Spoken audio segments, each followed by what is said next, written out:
Echoes from the abandoned hospital. The old, decrepit hospital stood as a summer sentinel on the outskirts of town. It was a place where life had once thrived, but now it lay abandoned, its halls echoing with the whispers of its tragic past. Rumors swirled that the place was haunted, that the spirits of former patients still roamed its decaying corridors. Alex, a daring urban explorer with a thirst for adventure, had heard these rumors and decided it was time to investigate. He knew the hospital would make for the perfect location for one of his YouTube exploration videos. Mia, his friend and a paranormal enthusiast, eagerly agreed to join him on this chilling expedition. As they stood before the imposing, vine-covered entrance, a shiver ran down their spines. The hospital loomed before them like a ghostly specter. Broken windows stared out like empty eye sockets, and the wind whispered through the cracks in the walls. It was as if the building itself was trying to communicate with them. Undeterred, Alex and Mia stepped inside, their flashlights cutting through the suffocating darkness. The air was heavy with the scent of decay and the weight of forgotten memories. Dust motes danced in the beams of their flashlights, casting eerie, shifting shadows on the walls. Their first stop was the hospital's administrative office. Dusty, abandoned patient records lay strewn across the floor. Alex picked one up and began to read aloud, sharing the tragic stories of the forgotten souls who had once sought help here. Mia listened intently, her eyes scanning the room for any signs of paranormal activity. As the stories unfolded, the room seemed to grow colder, and she could feel an unexplainable heaviness in the air. She couldn't shake the feeling that they were not alone.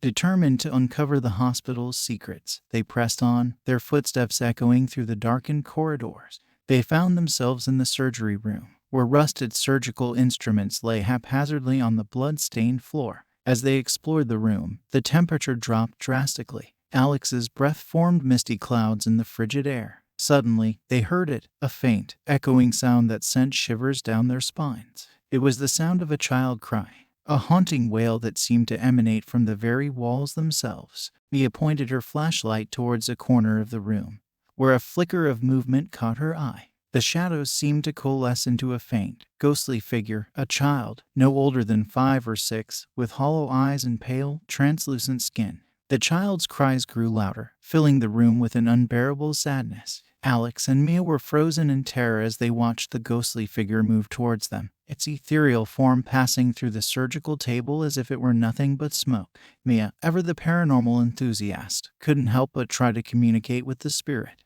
"Is there something you want to tell us?" she whispered, her voice trembling. The child's cries seemed to subside, replaced by a soft, melancholic sigh. In the dim light, they could see the child's lips move, forming words they couldn't quite make out. It was as if the spirit was trying to convey a message, one that remained just beyond their grasp. Their exploration continued, each room revealing more of the hospital's tragic history. Patient rooms lay in disarray, their tattered curtains billowing in the breeze. Empty beds stood as silent witnesses to the suffering that had once occurred within these walls. Finally, they reached the basement, a place that had always held a sinister reputation.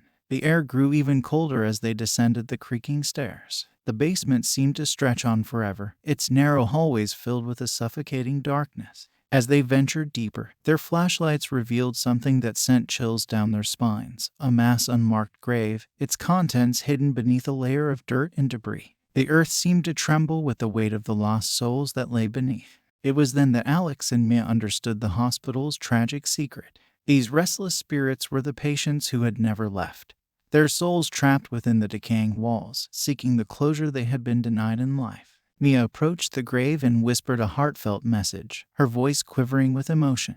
"You're not alone. We hear your cries, and we're here to help you find peace." As she spoke, the air seemed to grow warmer, and the cries of the lost souls faded into a mournful, yet peaceful silence. It was as if, for the first time in years, the hospital had found a moment of tranquility. With heavy hearts, Alex and Mia made their way back to the entrance, leaving the hospital and its tragic history behind. They knew that their exploration had brought some solace to the restless spirits, but the echoes of the past would forever linger in their memories. As they stepped out into the sunlight, the old hospital seemed to sigh in relief, its haunted corridors finally at rest. Alex and Mia had uncovered the tragic history that had bound the spirits to the abandoned building, and in doing so, they had given them a chance for peace. But as they walked away, they couldn't help but wonder about the countless other abandoned places that held similar secrets, waiting to be discovered by daring explorers and paranormal enthusiasts like themselves. The Cursed Woods. The dense fog hung in the air like a shroud, enveloping the ancient forest in an eerie silence. It was a place whispered about in fearful tones, a realm where the natural and supernatural intertwined in a dance of darkness and mystery. The locals called it the Cursed Woods. Sarah, a skeptical journalist with a penchant for debunking myths, had traveled to this enigmatic forest for a routine article. She was determined to prove that there was nothing more to these stories than superstitious folklore. Guiding her through the thick underbrush was John, a local with a mysterious air about him. He was known for his knowledge of the woods, a knowledge that extended beyond the mundane. His eyes held secrets that Sarah couldn't quite decipher. As they ventured deeper into the heart of the forest, the world around them seemed to transform. The trees, their gnarled branches reaching out like skeletal fingers, appeared to twist and contort as if mocking their presence. Unearthly shadows danced in the fog, and the wind whispered secrets too ancient to comprehend. Sarah couldn't help but feel a growing sense of unease, despite her determination to debunk the legends. She'd read about the supposed supernatural occurrences in the woods, strange runes etched onto ancient trees, animals behaving in inexplicable ways, and travelers vanishing without a trace. John, however, seemed unfazed by the ominous atmosphere. His footsteps were sure and deliberate, as if he was intimately acquainted with every shadowy corner of the woods. Sarah couldn't help but wonder if there was more to him than met the eye. As the day wore on, the fog thickened, and it became increasingly difficult to distinguish the path from the surrounding wilderness. Sarah consulted her map, only to find it crumpled and stained with dampness, rendering it utterly useless. Panic clawed at the edges of her skepticism. "We should head back," she suggested, her voice trembling slightly. John turned to her, his eyes holding a glimmer of amusement. "Afraid of getting lost, are we?" Sarah gritted her teeth, refusing to show weakness. "No, I just think we've seen enough for one day." But John didn't respond. Instead, he led her deeper into the woods, as if he hadn't heard her at all. Panic gnawed at Sarah's resolve, but she had no choice but to follow. Hours passed, and the forest's disorienting maze of trees seemed to close in around them. Sarah's skepticism wavered as she realized they were truly lost. She fought the rising panic, determined not to let fear cloud her judgment. As the day gave way to an oppressive night, Sarah and John stumbled upon an ancient clearing, its center marked by a towering, gnarled oak tree. The runes etched into its bark glowed faintly in the moonlight, casting an otherworldly aura over the clearing. Sarah's heart sank as she recognized the runes from the legends, the symbols of an ancient curse that bound this forest and all who entered it. Her skepticism shattered like glass, leaving her with a bone-deep dread. "We need to leave," she urged, grabbing John's arm. But he remained eerily still, his eyes fixed on the cursed tree. Suddenly, the air grew colder, and the ground trembled beneath their feet. From the shadows emerged a malevolent spirit, a spectral figure with eyes like burning coals and a twisted, malicious grin. Sarah's blood ran cold as the spirit approached, its presence suffocating. "John, we have to go." But John remained rooted to the spot, and the spirit's laughter echoed through the clearing. "You dare to enter my domain," it hissed, its voice a chilling whisper that sent shivers down Sarah's spine. As the spirit lunged toward them, Sarah's desperation reached a breaking point. She closed her eyes and screamed, summoning all her willpower to resist the overwhelming darkness that threatened to consume her. Suddenly, the forest seemed to come alive, as if responding to her fear. The cursed tree's glow intensified, and the runes began to pulse with an ethereal energy. To Sarah's amazement, the malevolent spirit recoiled, its form flickering like a dying ember. John, too, seemed to awaken from his trance, grabbing Sarah's hand. "Now," he shouted. They sprinted back the way they had come, the forest's supernatural terrors fading behind them. With each step, Sarah's skepticism was replaced by a newfound respect for the mysteries of the woods. Finally, they burst from the forest's oppressive embrace and into the welcoming moonlight. Gasping for breath, Sarah turned to John, her eyes wide with wonder. "What just happened?" John smiled, his eyes holding a knowing twinkle. Sometimes, disbelief can be a curse of its own. As they made their way back to the safety of civilization, Sarah couldn't help but reflect on the forest's secrets. The cursed woods had tested her skepticism and left her with a profound understanding that some legends, no matter how improbable, held a truth all their own.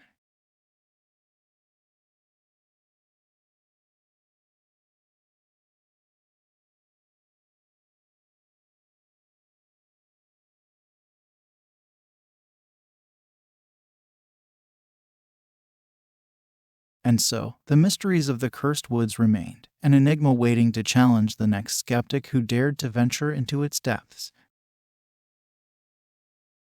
The shadow of the lighthouse. The wind howled like a banshee, whipping the rain into a frenzy as Emily stood alone on the battered cliffs beside the isolated lighthouse. This desolate stretch of coastline had become her new home, a place to escape the shadows of her past. As the new lighthouse keeper, Emily had arrived with hopes of solitude and redemption, seeking solace from the haunting memories that clung to her like a ghostly shroud. Little did she know that the looming tower held its own sinister secrets, and her past would soon merge with its dark history. The lighthouse, perched precariously on jagged rocks, was battered relentlessly by the ceaseless fury of the sea. Its once pristine white facade was now chipped and weather-worn, the paint peeling away to reveal the scars of countless storms. On her first night alone in the tower, Emily settled into her quarters, their starkness echoing the emptiness in her heart. The soft glow of the lantern filled the room with an eerie, flickering light. As Emily lay in her narrow bed, she could feel the isolation, the overwhelming loneliness of this desolate place. But it wasn't the isolation that kept her awake that night. It was the strange, flickering lights that danced on the horizon. Emily had heard stories of ships meeting their doom on these treacherous shores, and she feared another tragedy was unfolding before her eyes. Rushing to the lantern room, Emily scanned the stormy sea. Through the rain-smeared glass, she saw the silhouette of a ship tossed mercilessly by the tempest. Panic surged within her as she realized that it was headed directly for the rocky coastline.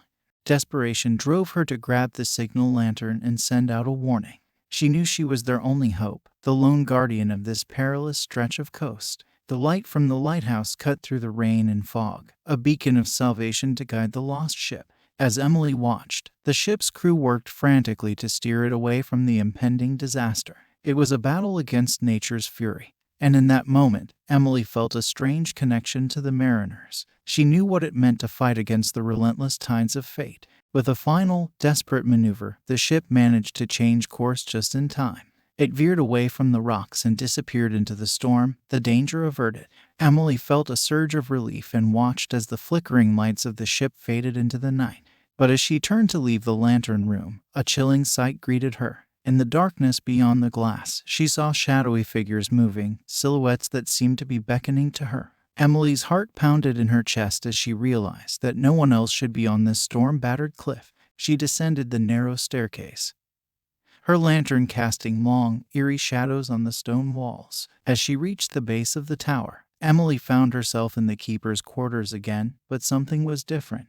The room was filled with an otherworldly chill, and her breath hung in the air like mist. Emily's eyes were drawn to a dusty old logbook resting on a table. She opened it, revealing the cryptic entries of keepers long past. Each entry hinted at strange occurrences, inexplicable lights, and eerie sightings on the cliffs. Emily's hands trembled as she read the words of those who had come before her. As the days passed, Emily couldn't shake the feeling that the lighthouse was haunted by more than just the memories of shipwrecks. She began to see shadows moving in the corners of her vision, figures that would vanish as soon as she turned to look at them. Whispers echoed in the corridors, voices lost to time. One stormy night, as Emily stood in the lantern room, she saw them again, the ghostly figures, their spectral forms illuminated by the powerful beacon. They stood on the cliffs, their faces obscured by the driving rain, their eyes filled with an inscrutable sorrow. In a flash of insight, Emily realized the truth. The lighthouse itself was a curse, its dark history repeating itself, drawing her into a never-ending cycle of tragedy. She was not the savior of the lost, but a pawn in a malevolent game that had played out for generations. Determined to break the cycle, Emily delved deeper into the lighthouse's past, unearthing secrets buried beneath layers of time and sorrow. She discovered the story of a shipwreck long ago, one that had claimed the lives of countless mariners. Among the lost souls was a lighthouse keeper, a man who had perished while trying to save the ship. Emily's heart sank as she realized the truth. She was connected to that long-forgotten keeper. He was the shadow of the lighthouse, and she was destined to relive his tragic fate, repeating his futile attempts to save the lost. With this revelation, Emily knew what she had to do. She couldn't escape the curse, but she could choose to defy it. As the storm raged outside, she stood in the lantern room, determined to shine the light not as a beacon of doom but as a symbol of hope. The shadows on the cliffs watched her with mournful eyes, But Emily would not be their puppet any longer. She would break the cycle, save those she could, and ensure that the lighthouse's dark history ended with her. As the storm roared on, Emily's lantern cut through the night, a testament to her unwavering resolve to defy the shadows that had haunted her life. In the face of the supernatural and the relentless forces of fate, she would be the keeper of her own destiny.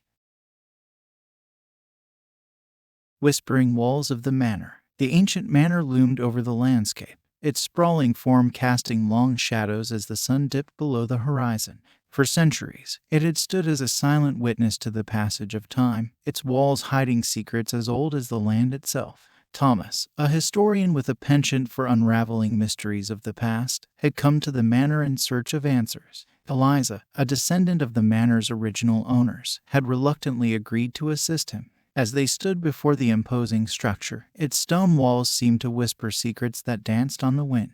Rumors had long persisted about the manor's whispering walls. It was said that the very stones held the echoes of conversations and confessions from generations past. To most, it was a mere legend, a fanciful tale told to entertain children on stormy nights. But Thomas believed there was truth buried within the tales. Their exploration began in earnest, starting with the manor's grand library. Eliza guided Thomas to the towering bookshelves that lined the room, many of them filled with dusty tomes that hadn't been touched in decades. They began to sift through the books, searching for clues about the manor's history and the family's secrets. As they delved deeper into the library's collection, Thomas noticed something peculiar. The bookshelves seemed to be uneven, as if there was empty space hidden behind them. His curiosity piqued. He started to investigate further, pushing aside books and tapping the walls. Finally, his efforts were rewarded with a hollow sound. "Eliza, I think I've found something," he called, excitement building in his voice. She rushed over to join him, and together they pushed against the bookshelf.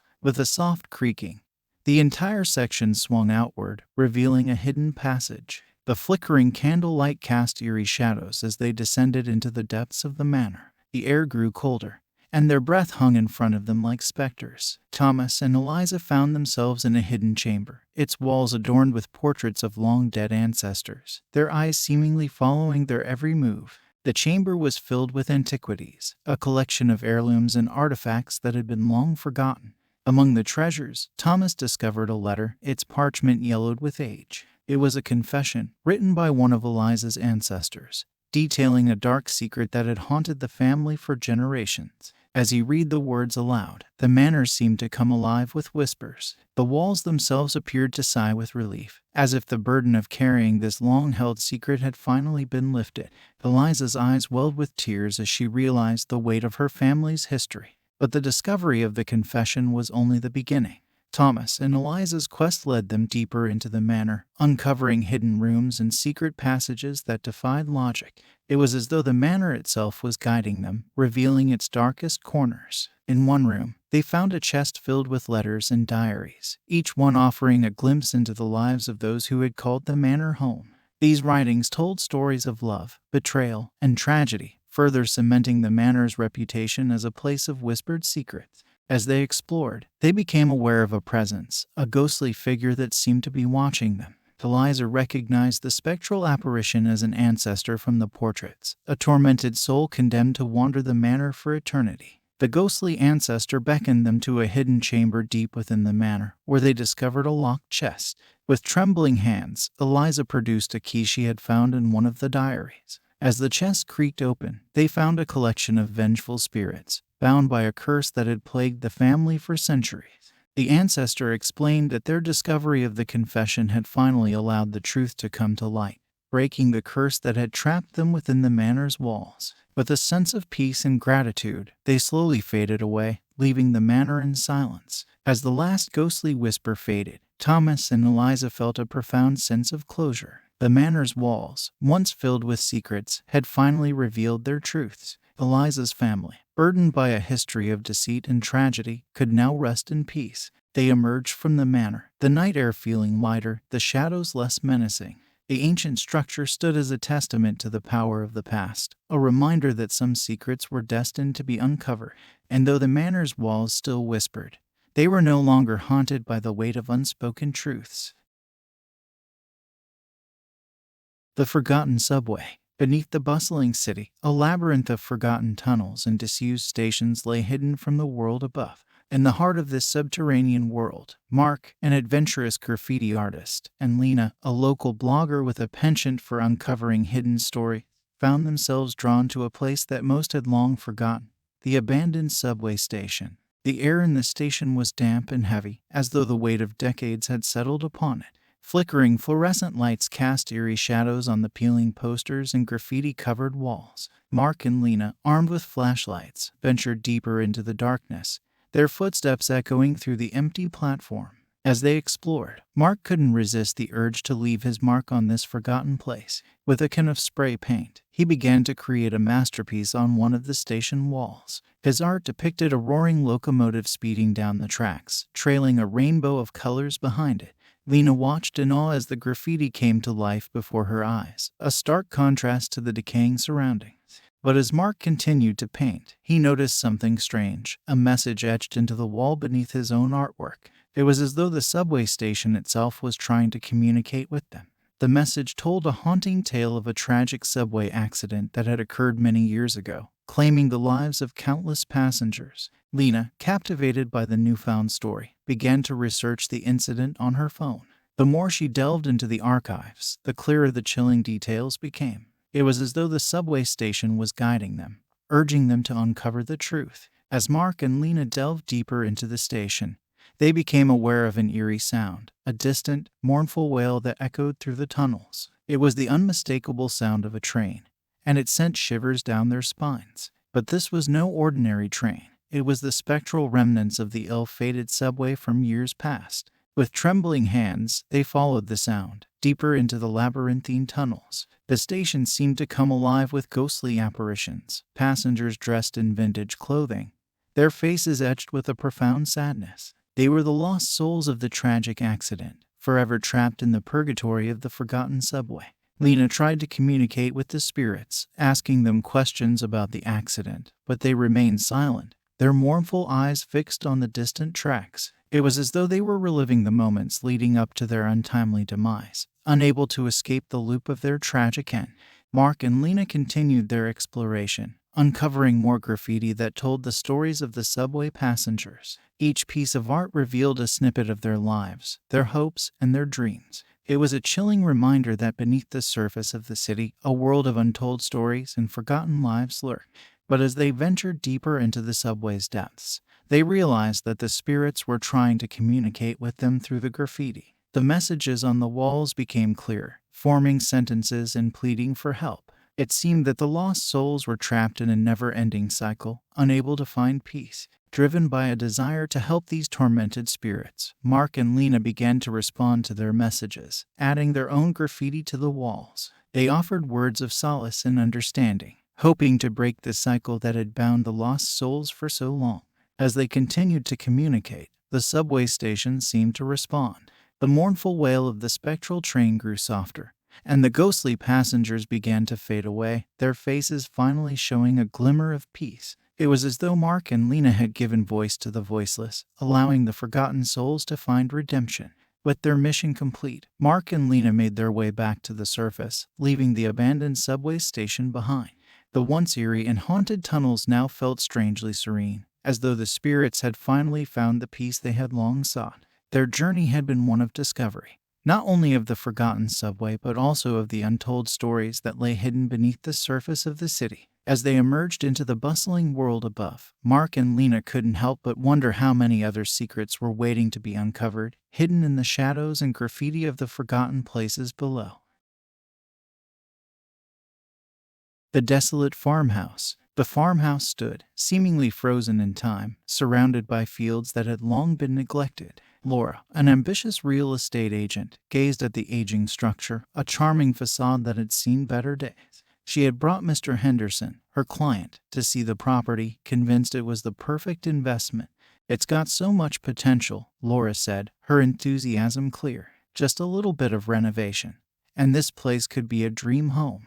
Mr. Henderson, a man of few words, nodded as he surveyed the farmhouse. His eyes lingered on the overgrown garden and the rusting, forgotten tractor in the distance. "Let's take a look inside," Laura suggested, leading the way to the front door. As she entered the house, the creaking floorboards echoed with memories of happier times. She could see past the peeling wallpaper and dusty corners, envisioning a beautiful transformation.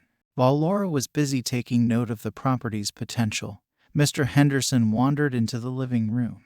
There, his gaze was drawn to a collection of old family photos displayed on a dusty mantel. The faces in the photographs seemed to stare back at him, their smiles hauntingly frozen in time. These must be the previous owners, Laura mused as she joined Mr. Henderson.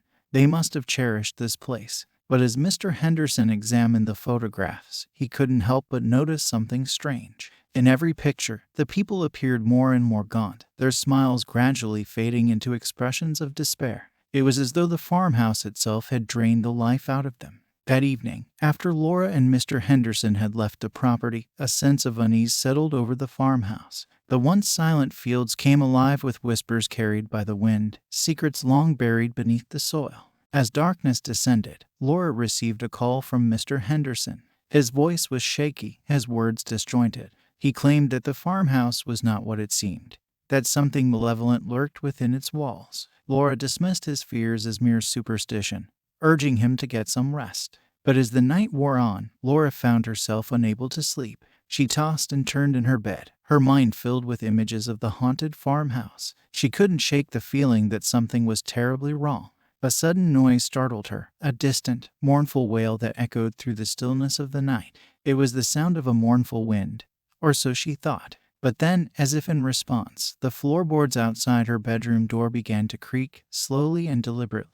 Laura's heart raced as she peered into the dark hallway. The moonlight cast eerie shadows, and she could swear she saw figures moving in the darkness. Trembling, she reached for her phone and dialed Mr. Henderson's number, but there was no answer. Fueled by fear and a growing sense of dread, Laura ventured into the hallway, her footsteps echoing in the silence. She made her way to the living room, where the old family photos now seemed even more unsettling, their expressions twisted into silent screams. And then she heard it, the unmistakable sound of a child's laughter, echoing through the farmhouse. It was a chilling contrast to the eerie silence that had filled the place just moments before. Laura followed the sound, her heart pounding in her chest. She traced it to a hidden door beneath the staircase, a door that seemed to lead to the very heart of the farmhouse's secrets. With trembling hands, Laura pushed open the door and descended into the hidden chamber below. There, she found a diary, its pages filled with the confessions of the farmhouse's previous owners.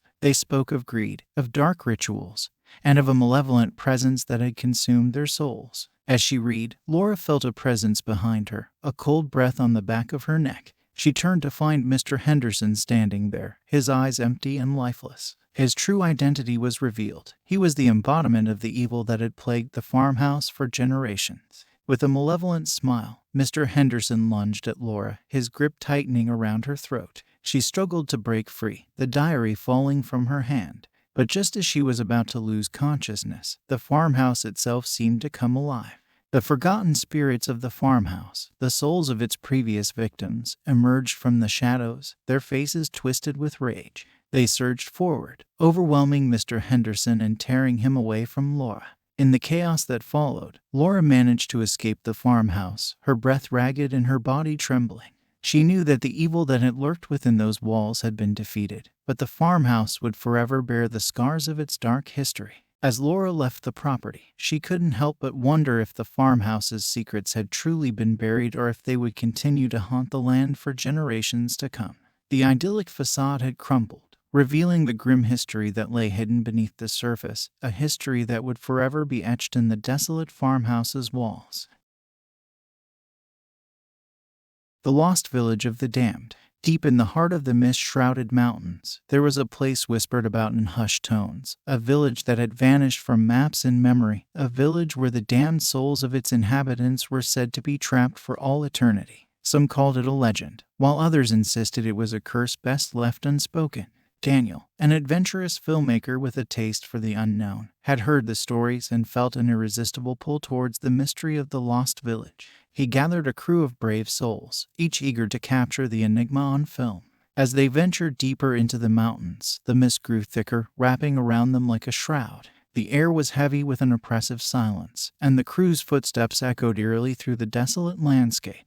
The first signs of the lost village appeared in the form of ancient, decaying houses emerging from the mist. The crew approached with a mixture of trepidation and excitement, their cameras rolling to capture the unfolding enigma. Inside one of the houses, they found faded photographs of villagers who had lived here long ago. The faces in the photographs wore expressions of despair, as if the weight of some unseen burden had crushed their spirits. The crew couldn't help but feel an uneasy sense of foreboding. Continuing their exploration, they came upon a narrow path leading deeper into the village. As they followed the winding trail, the crew suddenly stopped in their tracks, their breaths catching in their throats. Before them, a spectral procession of villagers emerged from the mist. These apparitions moved silently, their eyes empty and faces etched with sorrow. The crew watched in stunned silence as the procession passed through them, leaving behind a bone-chilling cold. Daniel's fascination with the lost village was quickly turning into an obsession. He couldn't tear his eyes away from the ghostly parade. The crew, on the other hand, felt a growing unease and a strong desire to leave this place far behind. It was Mia, one of the crew members, who first stumbled upon the village's old archives hidden in a decaying building. Amidst the dusty tomes and crumbling manuscripts, she discovered a tattered journal that seemed to hold the key to the village's curse.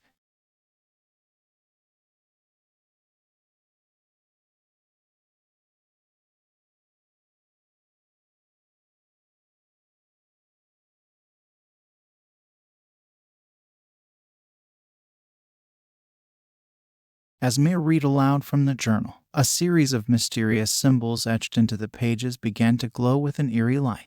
The air around them grew colder, and the spectral procession returned, this time closing in on the crew. Realization struck Daniel like a bolt of lightning. The curse was real, and they had unwittingly triggered its resurgence. Panic and fear rippled through the crew as they frantically searched for a way to escape the village's grasp.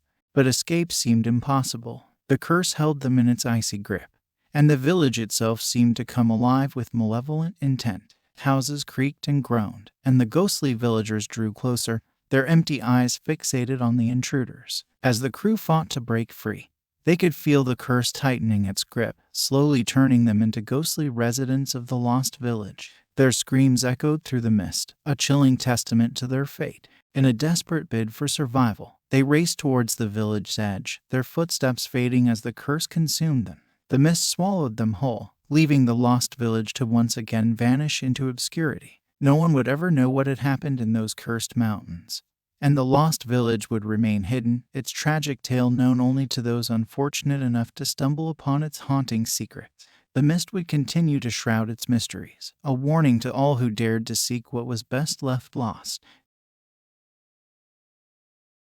The Attic of Time. Alice had always been drawn to the old house she had inherited from her eccentric aunt. Nestled in a quiet, picturesque neighborhood, the house was filled with the memories of her childhood visits. Yet, there was one place she had never explored, the attic, which had always been locked, its mysteries hidden behind a heavy wooden door. One sunny afternoon, as Alice and her friend Rachel explored the house, Alice couldn't resist the temptation any longer. She held the rusted attic key in her hand, and a wave of curiosity washed over her. It was time to uncover the secrets that lay beyond that mysterious door. With Rachel by her side, Alice climbed the creaky wooden stairs leading to the attic. The air grew cooler, and a faint scent of aged wood and dust filled their nostrils. As Alice inserted the key and turned it with a satisfying click, the door swung open to reveal the hidden chamber. The attic was a treasure trove of forgotten relics, a dusty chest filled with old books, a wooden rocking horse, and a collection of vintage clothing. But what immediately caught Alice's attention was a peculiar object placed on an ornate pedestal at the far end of the room. It was a magnificent hourglass, its golden sands frozen in time. The sands seemed to defy gravity, suspended midway, as if time itself had paused. Alice and Rachel approached it with a mixture of awe and bewilderment. As they reached out to touch the hourglass, a sudden surge of dizziness overcame them. The world around them began to waver, and the attic seemed to warp and shift. Clocks mounted on the attic walls started running backward, their hands retracing their steps in defiance of reality. Alice and Rachel exchanged bewildered glances as they realized that they were experiencing time in reverse. Objects that had gathered dust over the years were now shedding it, and the room itself seemed to be restoring itself to a pristine state. Their confusion turned to alarm when they realized that they were no longer alone in the attic. People from the past, dressed in antiquated clothing, appeared before them. The spectral figures moved backward in time, their actions mirroring events from long ago. Alice and Rachel watched in astonishment as they witnessed scenes from the past play out before their eyes. The construction of the house, gatherings of families long gone, and the changing fashions of bygone eras. But as the minutes passed, their fascination turned to dread. The time distortions grew stronger, and the world around them became increasingly chaotic. Clocks ticked in reverse, and the attic seemed to fold in on itself. Panicked, Alice reached out to the hourglass, intending to set things right. She grasped it firmly and tried to reverse the flow of time. The sands began to move, albeit erratically, but the attic continued to spiral into chaos. As they struggled to regain control, Alice and Rachel found themselves transported to various points in history, witnessing ancient battles, natural disasters, and historic moments. It was as if they were living out a surreal montage of humanity's past. Exhausted and disoriented, Alice and Rachel clung to the hourglass, desperately trying to regain their bearings. It was then that they realized the terrible truth. The hourglass was an artifact of immense power, capable of distorting time and space at will. The room around them began to fragment, and Alice could see pieces of the past and future colliding. Reality itself was unraveling, and they were trapped in a nightmarish kaleidoscope of moments. With a final, desperate effort, Alice managed to shatter the hourglass. Its golden sands scattered, and time seemed to snap back into place. The attic, once in disarray, returned to its dusty, stagnant state. But as the last grains of sand fell, Alice and Rachel couldn't shake the feeling that they had paid a terrible price. The attic, once filled with memories and curiosities, had become a place of unspeakable danger. As they descended the creaky attic stairs, they realized that they could never forget the horrors they had witnessed. They had tampered with time itself, and the consequences were now etched into their souls. The attic, with its locked mysteries, would forever remain a haunting reminder of their reckless curiosity. The old house, once a source of comfort and nostalgia, now held a dark secret that would haunt Alice and Rachel for the rest of their lives. They had unlocked the attic of time, and in doing so, they had unleashed forces beyond their control. The Haunting of the Opera House. The Grand Opera House stood as a testament to the magnificence of a bygone era. Its opulent chandeliers cast a warm, golden glow upon the crimson velvet seats, awaiting an audience that would never come. For years, rumors swirled around the building, whispers of ghostly apparitions and otherworldly music echoing in the empty halls. Alina, a rising star in the world of opera, had been granted the chance of a lifetime, a debut performance at the illustrious Opera House. Her heart swelled with excitement as she prepared for the most significant moment of her career. Yet, there was an undeniable unease that settled upon her as she stepped onto the stage. Victor, a skeptical journalist with a penchant for the supernatural, had decided to attend Alina's performance. He had heard the tales of the opera house's resident ghost, a forlorn figure said to haunt the audience balcony. Victor believed that the stories were nothing more than superstition and folklore, but he couldn't resist the allure of investigating the claims. As Alina sang her heart out, her voice filled every corner of the theater, filling the air with ethereal beauty. The audience, though sparse, was entranced by her mesmerizing performance. But it was during a particularly haunting area that the first inexplicable event occurred. A phantom music, as if played by invisible hands, began to accompany Alina's singing. The ethereal notes wove seamlessly with her voice, creating a hauntingly beautiful duet. The audience was enraptured, but Alina, though she maintained her composure, couldn't help but glance toward the balcony where the ghostly figure was rumored to appear. There, in the dimly lit balcony, she saw a faint, shimmering presence, a figure draped in tattered opera attire. Its eyes were filled with a longing sadness that seemed to pierce her soul. For a moment, the ghostly figure joined Alina in her song, their voices blending in melancholic harmony. As the final notes faded away, the figure disappeared, leaving the audience in stunned silence. Alina felt a shiver run down her spine as she realized that the legends were not mere tales. Something otherworldly had joined her on stage. After the performance, Victor approached Alina, curiosity and skepticism warring within him. "Did you see it?" she whispered, her voice trembling. "The ghost in the balcony." Victor chuckled dismissively. "It's just a legend, Alina. An old story meant to add some mystique to this place. But Alina was unconvinced. She had seen the ghostly figure with her own eyes, felt its presence as it sang alongside her. She couldn't simply dismiss it as a figment of her imagination. Determined to uncover the truth, Victor delved into the history of the opera house. He uncovered tales of a tragic opera singer named Isabella, whose career had ended in heartbreak and despair. Isabella had vanished from the public eye, her fate shrouded in mystery. As Victor continued his investigation, he stumbled upon an old music score hidden away in the opera house's archives. The score bore Isabella's name and contained a hauntingly beautiful aria, the same one Alina had performed earlier that night. Yet, there was more to it. Scrawled in the margins were cryptic notes that hinted at a lost love and a desire for redemption. Determined to learn the truth, Alina decided to perform the aria once more, hoping to summon the ghostly presence and communicate with Isabella. As she sang, the theater came alive with an otherworldly energy, and the ghostly figure reappeared in the balcony. This time, Isabella's presence was stronger, and her voice resonated with sorrow and longing. Alina, guided by an inexplicable force, improvised her own verses, weaving a narrative of love, loss, and forgiveness. As the final notes hung in the air, Isabella's figure began to glow with a gentle, ethereal light. It was as if the weight of her past had been lifted, and she looked at Alina with gratitude and serenity. With a faint smile, Isabella extended her hand toward Alina, and in that moment, the boundary between the living and the dead blurred. Alina, driven by an unexplainable compulsion, reached out and touched Isabella's spectral hand. In that instant, she felt a rush of emotions and memories. Isabella's love for music, her heartbreak, and her overwhelming desire for closure. The opera house seemed to tremble with the power of their connection.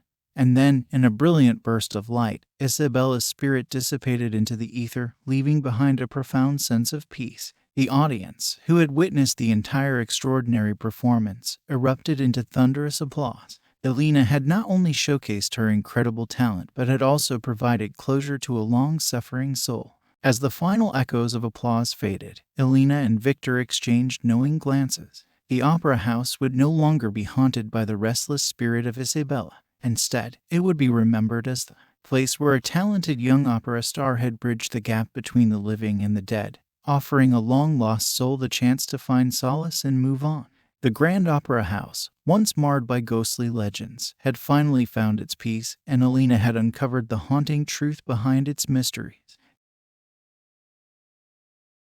The Cellar's secret. The modern home stood nestled among the trees, a serene facade hiding the ancient, sealed cellar beneath it. Nick had recently become its new owner, attracted by the house's charm and old-world character. Little did he know that the cellar held a history steeped in darkness, a history whispered about by the locals. His neighbor, an old man named Mr. Jenkins, had lived in the neighborhood for decades. He approached Nick one sunny morning as he was tending to his garden. "You're new here, aren't you?" Mr. Jenkins asked, his voice shaky but filled with a sense of urgency. Nick nodded with a friendly smile. "Yes, just moved in a couple of weeks ago. I love the house, but there's something mysterious about it."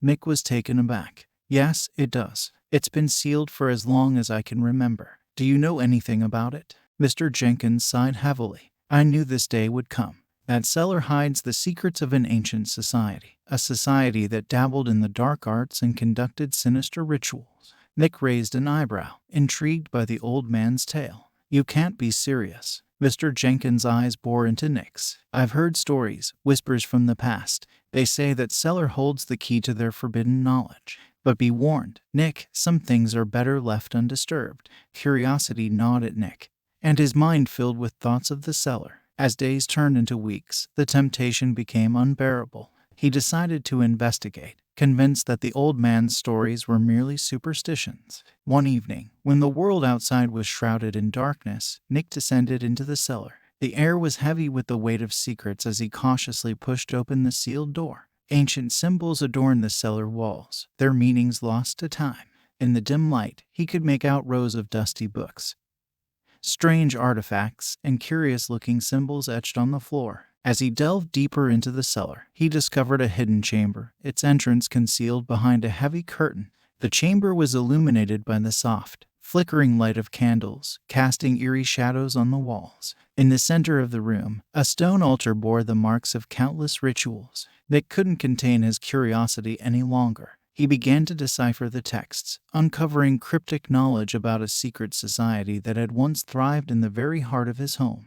The more he read, the more he realized the gravity of his discovery. These rituals had granted unimaginable power, but at a terrible cost. It was then that Nick heard faint whispers in the dark corners of the cellar, voices that seemed to seep from the very walls themselves. The ritualistic artifacts appeared to come to life, moving of their own accord. He felt an overwhelming presence, an energy that was ancient and malevolent. As Nick tried to flee, the cellar door slammed shut behind him with a deafening thud. Panic coursed through his veins as he realized that he was trapped in this sinister chamber. In the flickering candlelight, the shadows danced wildly, forming grotesque shapes that seemed to mock him. The voices grew louder, chanting in a language he couldn't comprehend. Nick's heart raced as he realized that the members of the secret society, or what remained of them, were converging upon him. One by one, ethereal figures materialized around him, their faces obscured by dark hoods. They circled him, their chants growing louder and more menacing.